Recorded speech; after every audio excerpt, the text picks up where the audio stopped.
Hola a tots i a totes, benvinguts a l'Espai de Llibres. Avui anem a entrevistar a Jordi Pallà, un meteoròleg que ha treballat junt a Teresa Roseta escrivint el llibre Quin oratge farà demà. Conta'm, Jordi, quin oratge farà demà? Bona pregunta, que quasi ningú me l'ha fet avui. Saps el que pregunta la gent estos dies? Quan deixarà de fer la calor que està fent? Perquè estem al mes de maig i ja tenim 30 graus i ja comença a picar, però demà continua fent calor. I dis-me, com ha sigut aquest salt de la meteorologia a l'escriptura?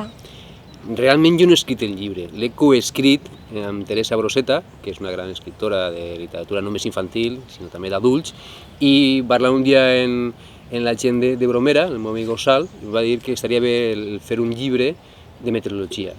I jo tenia en el cap fer un llibre de meteorologia per a xiquets i va sorgir l'oportunitat de fer-ho. Em va ficar en contacte amb Teresa, jo li passava, jo soc l'autor dels continguts i Teresa, que escriu molt millor que jo, és la responsable del contingut del llibre, de la historieta, i entre els dos hem estat vora un any, si no recordem malament, conjuntant els continguts en l'escriptura del llibre. Ja me passava este capítol, ja l'he acabat, el pareix bé? No, corregeix això. O jo això que m'expliques de meteorologia no ho entenc, jo li ho explicava perquè ella ho plasmarà més de cara a un llibre per a xiquets. I t'ha agradat l'experiència? Hi ha hagut alguna dificultat? Dificultat? No. El poder ajustar el que és el llenguatge científic que gastem més o més del temps, que si isobares, que si anticiclons, que si depressions, a un llenguatge que pugui ser comprensible, però m'ha encantat l'experiència i de fet els xiquets quan vaig a les escoles me pregunten si ja tinc preparada la segona part i em donen idees. Es pot viure de la meteorologia?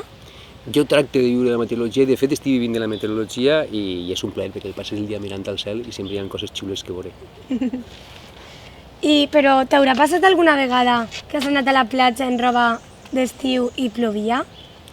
Tant no, però jo sóc un maniàtic dels paraigües, no m'agraden els paraigües, no m'agrada mai portar el paraigües a la mà, i un dia vaig eixir al carrer, això al principi de dedicar-me a la meteorologia, ja fa vora 20-25 anys, i estava a punt de creuar un semàfor i estava pornejant. I de colp a repent va començar a ploure molt i una dona li va dir a l'home, mira, el canal 9, el del temps, i mira quina banya porta. I a partir d'ahir vaig decidir que si plovia molt o estava previst que ploguera portaria paraigües. Però no m'agrada. Doncs moltes gràcies, Jordi, i ens diguem adeu a l'Espai de Llibres. Però abans volia fer-te aquest regal de...